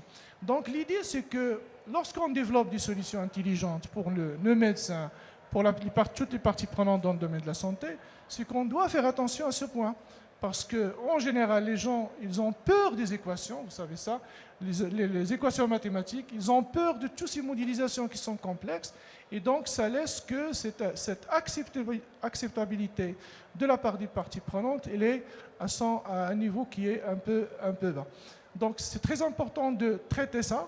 D'ailleurs, lorsqu'on développe, nous, des algorithmes, lorsqu'on a commencé à faire ceci dans le cadre de notre Smart Health Card City, on fait attention à ça. Soit si on se coince et on n'arrive pas à développer un algorithme satisfaisant pour notre médecin, ce néphrologue, ou bien ce oncologue, ou bien ce gynécologue, de telle façon qu'il répond à ses besoins, parce que parfois les médecins n'ont pas besoin nécessairement d'une performance très élevée. Ils veulent juste une performance aux alentours de 70%, 75%, mais ils veulent une performance ou bien un degré d'interprétabilité qui est très élevé. Parce que l'interprétabilité, là aussi, c'est métrique d'évaluation. On ne l'évalue pas comme ça. On l'évalue à travers des métriques qui permettent de dire est-ce que votre algorithme, à quel degré il est interprétable. Donc c'est un point qui est très important sur lequel, à mon avis, il faut faire l'accent, il faut le développer davantage et ne pas dire à chaque fois qu'on développe un algorithme, on est à 99% de performance, sans se soucier, est-ce que cet algorithme, en termes d'interprétabilité, il est accepté par les parties prenantes, oui ou non. Deuxième chose de l'interprétabilité. Pardon de vous avoir coupé, je veux juste... je vous laisse Deuxième terminer chose, je finis sur ça, ouais. parce que l'interprétabilité, il joue un rôle double. Hein. On comprend comment il fait, et à travers cette compréhension, on avait énuméré plusieurs situations là où les médecins apprennent de notre système de décision.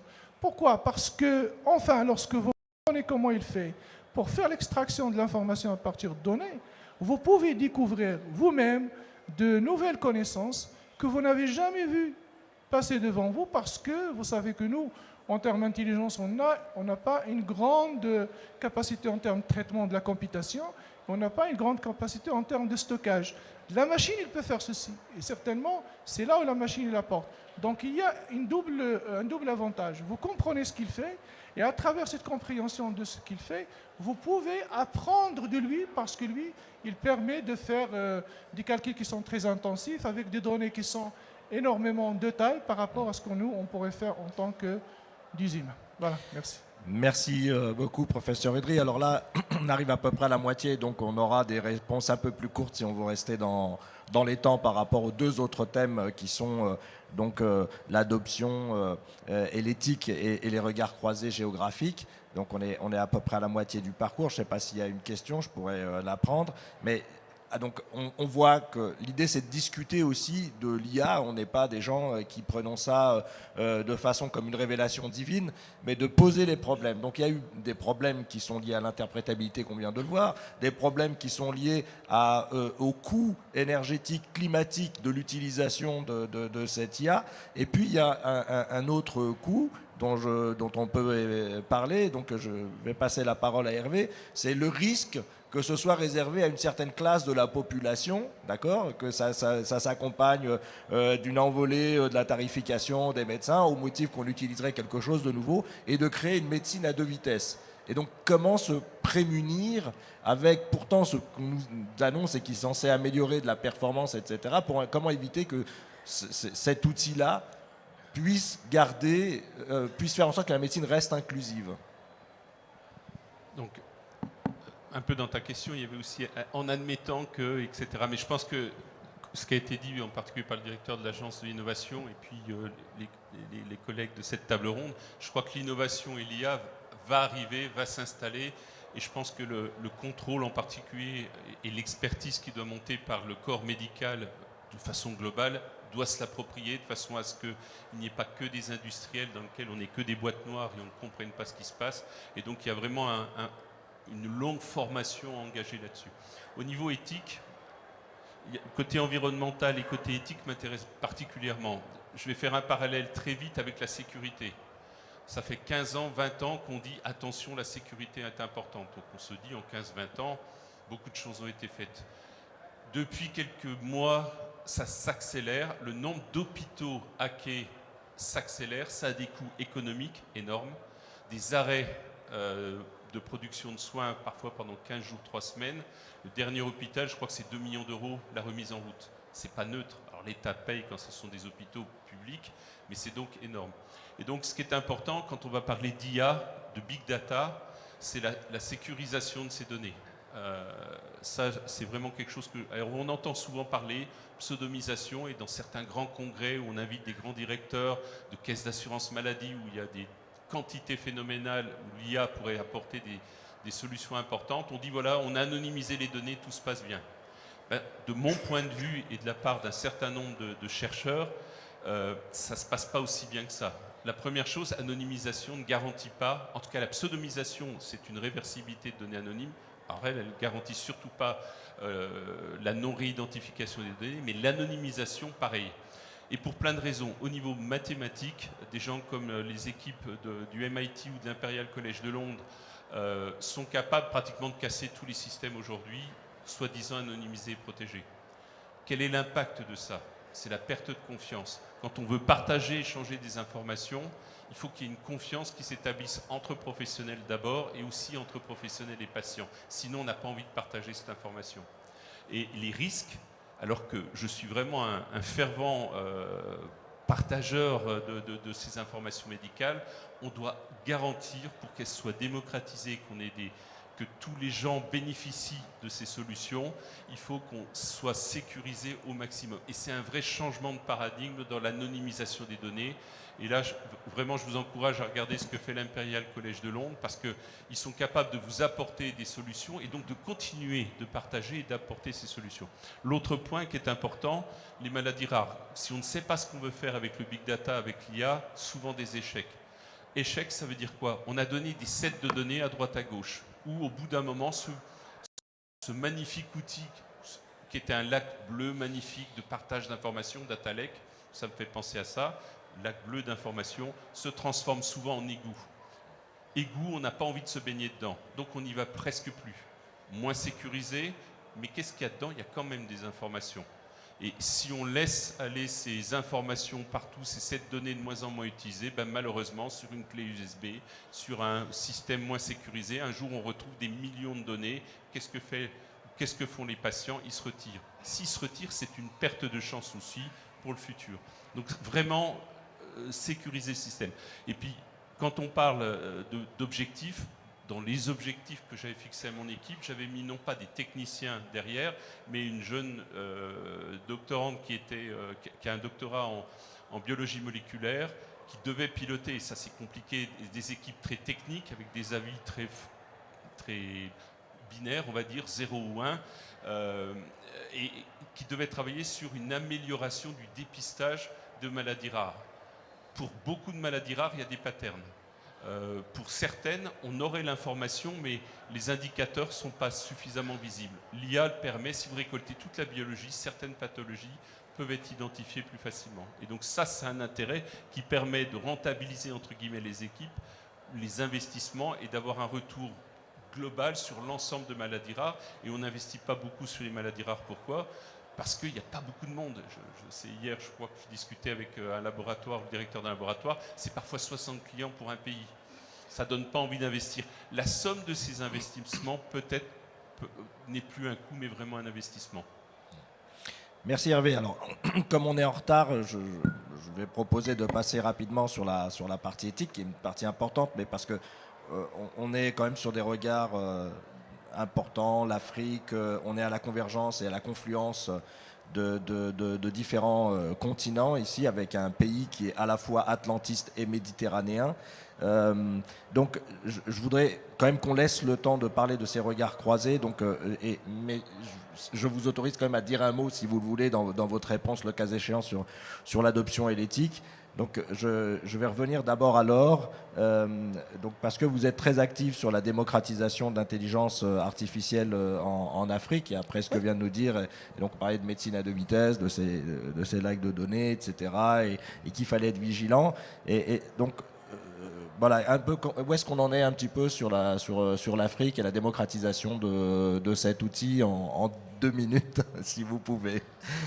Alors, je vais faire un effort parce qu'il y a quand même pas mal de choses à dire, comme nous sommes au niveau de notre cher et beau continent.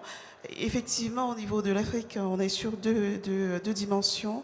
Il y a la dimension proactive qui implique justement... je tiens déjà à rappeler que l'intelligence artificielle dans tous les domaines est en pleine croissance au niveau du continent africain.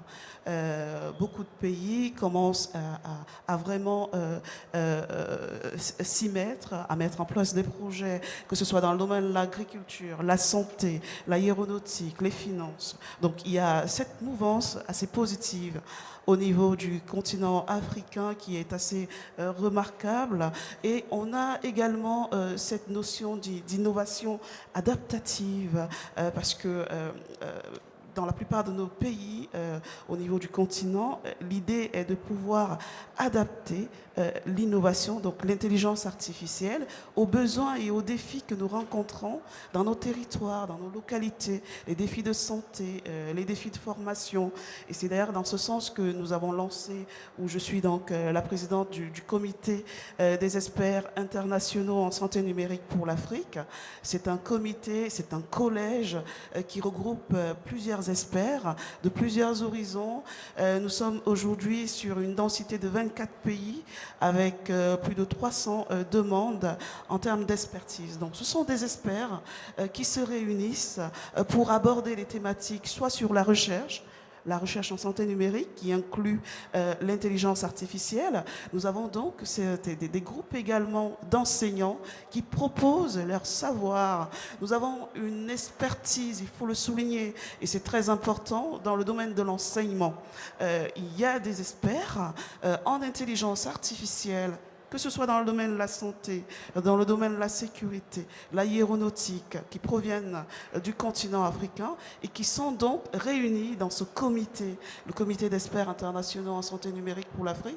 Pour ceux qui ont besoin de plus d'informations, vous pouvez donc voir avec justement le cher Adam pour organiser soit un webinaire pour avoir un peu plus d'informations. Je rajoute, et c'est très important, la notion de formation pour engager, pour améliorer, pour croître dans un domaine d'innovation, que ce soit l'intelligence artificielle ou autre. On a besoin de former. Nous devons former. Nous avons 57 pays au niveau du continent africain, quelques formations, programmes de formation, 2 ou 3, qui sont déjà mis en place. Donc on a besoin de pousser encore. Et donc c'est la raison pour laquelle on a mis en place une plateforme qui regroupe un campus digital avec un programme de master, des formations certifiantes dans l'intelligence artificielle, particulièrement dans le domaine de la santé. Encore une fois, pour ceux qui ont besoin d'avoir un peu plus d'informations, je vous dirige donc vers notre cher modérateur Adam pour avoir un peu plus d'informations. Donc on est dans l'innovation adaptative et on laisse également le panel ouvert sur tout ce qui est partenariat. On a besoin de faire des partenariats, de monter des synergies avec des acteurs qui sont déjà impliqués, bien avancés, qui sont connus. Microsoft dans son domaine et même Amazon qui commence à faire des choses. On a également Philips, on a Siemens. Ce sont des acteurs qui sont aujourd'hui assez avancés et où, au niveau de notre continent, on a besoin justement de monter en compétences. Et il n'y a rien de plus normal que pour monter en compétences, sur le plan international, de bâtir des partenariats, des synergies pour avancer et récupérer justement ce petit retard que nous avons et qui est rattrapable. Voilà. Merci, donc, Laure. merci Alors aussi. juste peut-être quelque chose, une réalité dont nous avons un peu perdu le fil, c'est qu'on parle beaucoup d'intelligence artificielle. Évidemment, l'intelligence artificielle est en miroir de l'intelligence biologique. Nous sommes dans le continent le plus jeune.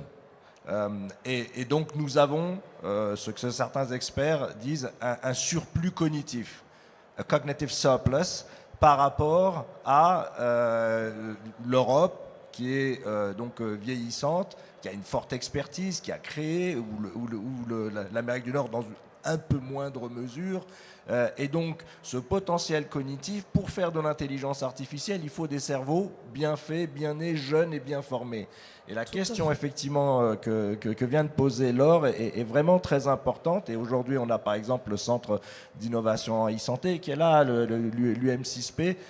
Ce sont des acteurs clés du succès, de la réussite de l'intelligence artificielle à l'africaine. Alors, et je termine avec ce point, la Finlande a fait don, d'une certaine façon, à l'humanité d'un programme, d'une formation en intelligence artificielle.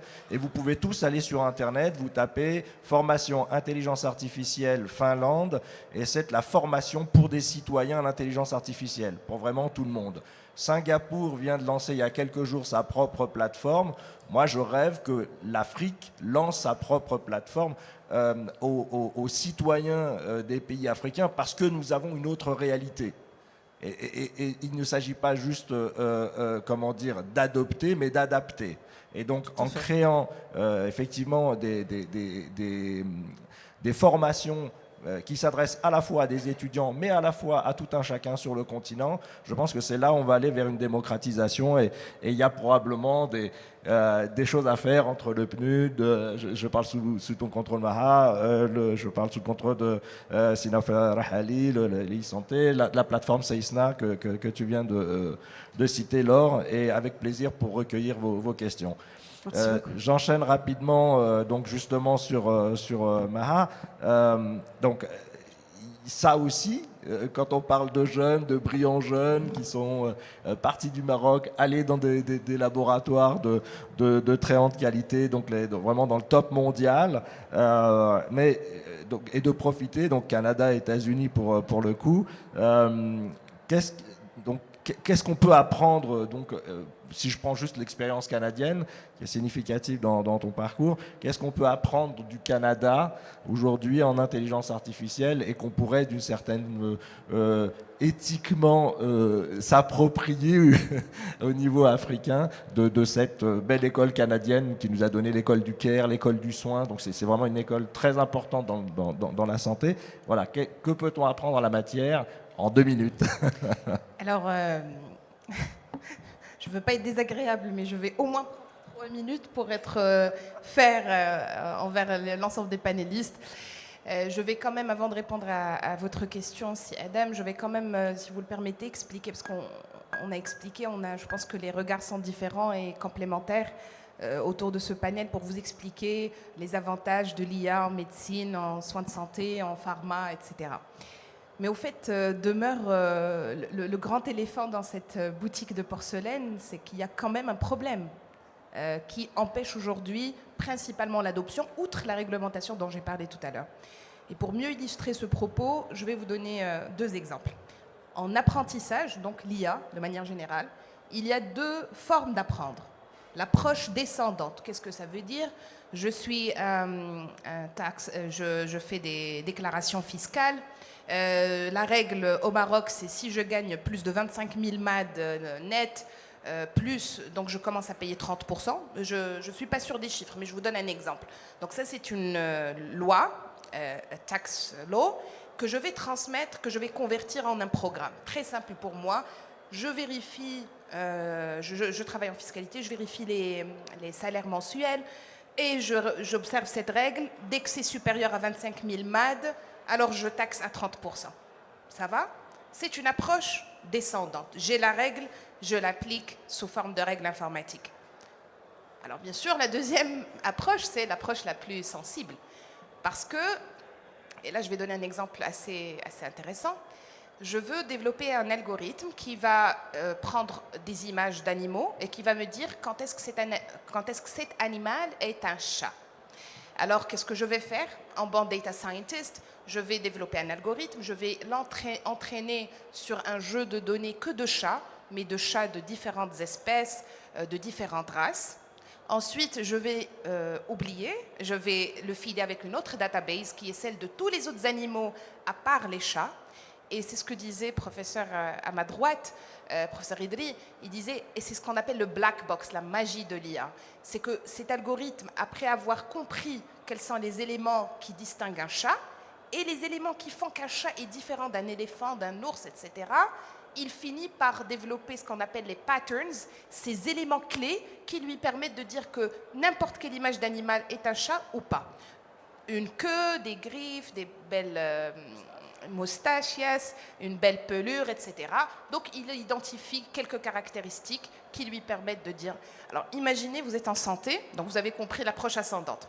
Imaginez, vous êtes en santé, et je réponds, je fais une petite formation d'IA à la Marrakchi.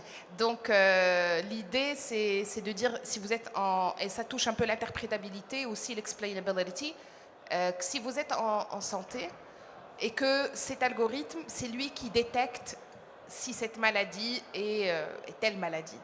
Vous imaginez, vous ne savez pas comment, quels sont les patterns qu'il a identifiés qui lui permettent de détecter la maladie ou de faire un diagnostic. Et c'est aujourd'hui ce qui pose problème dans des secteurs critiques, pas seulement dans la santé, c'est cette notion d'ascendance dans le knowledge, c'est pas vraiment le fait de... Et donc, voilà. Je me permets quand même de parler de deux éléments très importants. Parler d'éthique. Ça prendrait plusieurs minutes, Adam ne serait pas content, mais moi je le serais, mais je vais quand même mentionner quelques éléments. D'abord les biais aujourd'hui, les biais cognitifs. Pour la petite anecdote, je vais bien sûr parler du biais du genre, parce que la femme aujourd'hui est exclue de plusieurs études, et pas en raison que les labos pharma ne daignent pas inclure la femme, mais c'est que la base de données, elle est biaisée à la base, parce qu'on récolte beaucoup de data d'hommes et non de femmes. Mais il y a un autre biais assez intéressant qui peut peut-être vous faire sourire. En février 2023, un journaliste, je me réveillais, j'étais à Rabat, je me réveillais, je lisais Forbes, il y avait beaucoup de notifications, et ça disait que ChatGPT servait un agenda politique. Je lis l'article, curieuse, qu'est-ce qui se passe? Mais c'est qu'un journaliste a demandé à ChatGPT d'écrire un poème élogieux en faveur de Donald Trump. Et ChatGPT, pour plusieurs raisons techniques, il a été entraîné sur des données jusqu'à 2021. Donc, et puis, bon, pour plusieurs autres raisons techniques, parfois, il peut répondre à cette question. Je ne suis pas capable de répondre. Donc, il pensait que c'était comme ça, mais le flair du journaliste américain était très intéressant. Parce que le prompt suivant, la deuxième requête qu'il a faite, c'est générer un poème élogieux pour Joe Biden. Et cette fois, ChatGPT a répondu avec une belle prose et des vers élogieux, et bien sûr sensationnels que sont les journalistes. Ils ont écrit une tribune comme quoi ça servait à un agenda politique, etc. Bon, fin de l'histoire, c'est que c'est pas l'algorithme qui est biaisé, ni la data qui est biaisée dans ce cas-là, mais c'est les développeurs qui étaient biaisés. Les développeurs d'OpenAI sont tous presque de la même source socio-économique, bon, vous l'aurez compris, tous ayant fait les mêmes universités, même âge, républicains ou démocrates pour la plupart, etc. Et donc finalement, ils ont des préjugés qu'ils codent. Donc soit la donnée est biaisée au départ parce que ma cohorte médicale est principalement masculine, pour citer le genre, ou la race, caucasien par exemple. Le génome sur lequel se basent aujourd'hui les études pharma est un génome caucasien, et donc les chiffres qu'on annonce en termes d'effets secondaires, d'efficacité, ne nous concernent pas forcément. Ensuite, vous avez le biais cognitif qui peut provenir de l'algorithme, et la troisième source, c'est principalement celle du développeur. Donc finalement, l'IA n'est pas méchante, l'IA est juste le reflet de nos a priori, de nos stéréotypes et de nos croyances. J'ai le temps de... Non. D'accord. J'aurais voulu parler du Canada. C'était bien tenté, et mon élégance, enfin, ou en tout cas, voilà, mon éducation fait qu'elle s'arrête aux portes de cette question, si tu voudrais bien. Merci. Juste 2 questions, et on est au-delà du temps qui nous était imparti, pour laisser une respiration avant le prochain panel qui est sur les soins du futur, et je vous invite à rester pour y assister, vraiment avec de très très beaux intervenants également. Donc 2 questions très rapidement, cher Hervé et cher Ali. Donc d'abord Hervé, donc bon, certains États européens envisagent donc de soutenir la recherche et le développement dans le domaine évidemment de l'IA et de la santé, et tout ça pour stimuler, bien sûr, l'innovation, donc à certains niveaux, et de garantir que ces avantages des technologies profitent à la population, d'accord ? Mais quand on parle de la population, est-ce que ça peut profiter aux populations marginalisées, aux populations qui sont mal desservies ? Comment on assure cela ?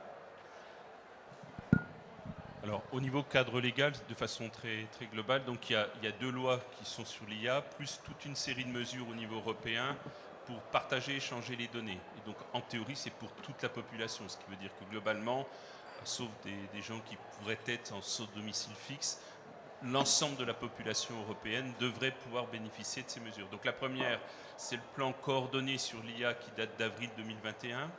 La deuxième, c'est une loi de 2023 qui devrait rentrer, je crois, en 2025, qui est sur la loi sur l'IA.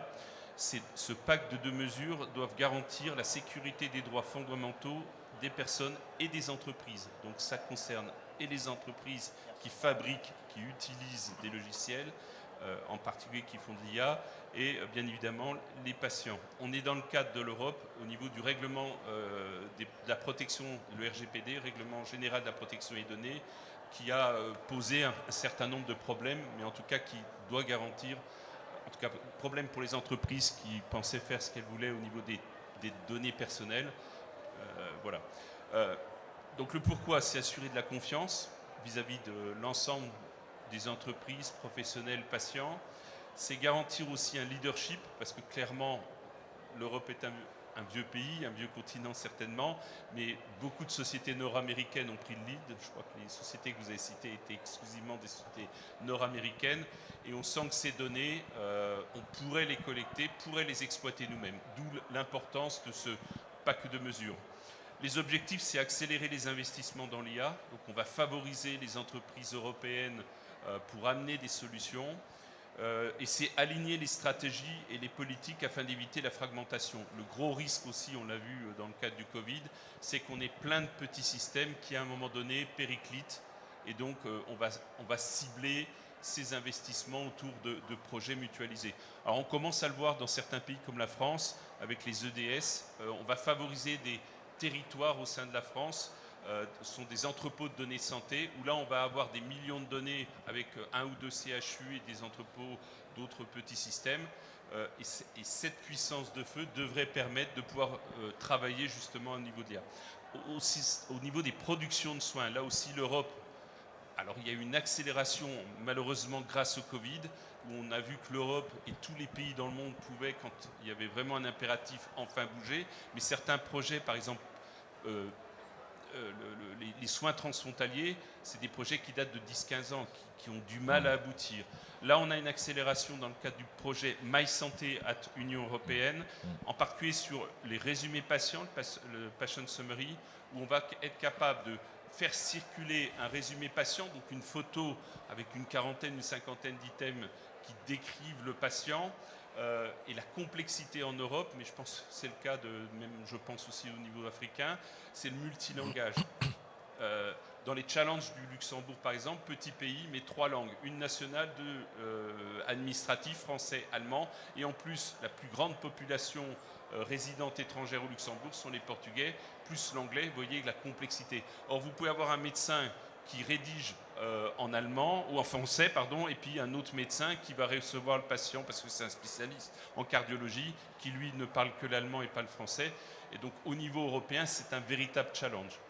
Ça permet de produire un document dans la langue d'origine, mais de le traduire au niveau européen dans la langue de réception. C'est-à-dire si je transmets un résumé patient au niveau européen et que je suis au Portugal, je vais avoir en français et en portugais. Le deuxième document qui circule, qui avance dans certains pays, plus ou moins dans d'autres, voire pas, c'est la e-prescription. On me prescrit quelque chose dans un pays, je dois être capable, et là c'est la libre circulation au niveau européen. Donc c'est le projet CEF en particulier, donc c'est Connecting Europe Facility. Et puis c'est tout ce qui concerne le HDSI, c'est-à-dire que ça nécessite un vrai travail d'interopérabilité, et c'est ce que joue cette agence au niveau en particulier de l'interopérabilité technique et l'interopérabilité sémantique. Puis ensuite on a tout ce qui concerne le HDS, c'est-à-dire European Health Data Space, l'espace européen de santé, qui est un vœu pieux, mais que j'entends pareil pour le continent africain, où on a des hubs aussi européens qui sont en train de se mettre en place, mais on sent que dans les quelques années qui arrivent, c'est inéluctable. Merci Hervé. Et donc après, donc encore une fois dans ce regard croisé, être passé donc du continent africain à l'Amérique du Nord, l'Europe. Je voulais conclure ou laisser l'opportunité au professeur Ali Idri de conclure par le pays qui nous accueille, le Maroc, et en particulier donc de nous donner quelques éléments sur les principaux défis de la politique de régulation et de gouvernance au Maroc en matière d'utilisation de l'intelligence artificielle et dans le domaine de la santé. Alors, monsieur Naufel Rahali, avec l'agence de e-santé, nous a donné quelques éléments, mais si vous pouviez compléter donc au niveau de la protection des données des patients, de la responsabilité en cas d'erreur, voilà, de la transparence. Et vous avez 2 minutes pour conclure si vous le voulez bien. Merci. C'est quand même challengeant de conclure après les différentes interventions de mes collègues sur un sujet tellement important. Je vais essayer de conclure pour dire qu'au niveau marocain, c'est vrai que moi, et d'ailleurs Dr Maha pourrait aussi témoigner de ça, il y a plein de panels qui ont été organisés au Maroc sur l'IA, sur divers domaines. L'IA en éducation, l'IA en médecine, que je pense il y a un mois, il y a l'Académie Hassan II des sciences, il avait organisé une journée spécifique pour l'IA en médecine. Et d'autres. Moi, je pense qu'on est sur une logique, comme je l'avais dit au début, c'est une piste très, très dangereuse, sur laquelle il faut faire beaucoup attention parce que sinon, on est porté sur ce qu'on appelle des fausses pistes de développement et de recherche. C'est qu'on est toujours dans la réaction. C'est-à-dire, c'est que lorsque OpenAI, qui a fait ChatGPT en 2022, il a lancé ça, tout le monde, un peu partout dans le monde, il a commencé à parler de ce concept de l'éthique, de mettre des lois, etc. On est sur une approche d'adaptation darwinisme, c'est-à-dire pour survivre. On est en train de survivre. Alors que normalement, ce qu'on devrait faire, c'est de construire nos propres expériences dépendamment de nos besoins, qui sont des besoins de notre pays et un peu de notre continent. Alors, une chose sur laquelle je voulais mettre l'accent, c'est que est-ce qu'on est déjà à l'âge d'une maturité pour parler d'une stratégie nationale au niveau de l'intelligence artificielle? Déjà, la stratégie nationale au niveau digital, on ne sait pas exactement, il est où exactement. Et vous savez, si on n'a pas déjà de digital, on n'a pas de l'intelligence, parce que c'est le deuxième niveau qui va venir. On n'a pas de dossier médical partagé au niveau national. Je pense qu'il y avait un appel d'offres dernièrement, puis il a été annulé. On n'avait pas, les hôpitaux sont gérés par des systèmes d'information complètement différents un peu partout dans le royaume. Donc il y a un problème d'interopérabilité. Il y a beaucoup de choses. Moi, je pense qu'on devrait faire au niveau national et un peu au niveau africain, notre continent, c'est qu'il faut expliquer aux gens réellement ce que c'est que l'intelligence artificielle. Parce que, comme j'avais dit, on est lancé sur des fausses pistes, on est dans la réaction. Et ce n'est pas fait au hasard, hein, parce que l'IA, c'est parmi les domaines là où on était, pour des raisons économiques, idéologiques, politiques, lancé au début. Dans les années 50, le début de l'IA, lorsqu'ils ont proposé cette appellation, il y avait quelqu'un qui s'appelait Simon.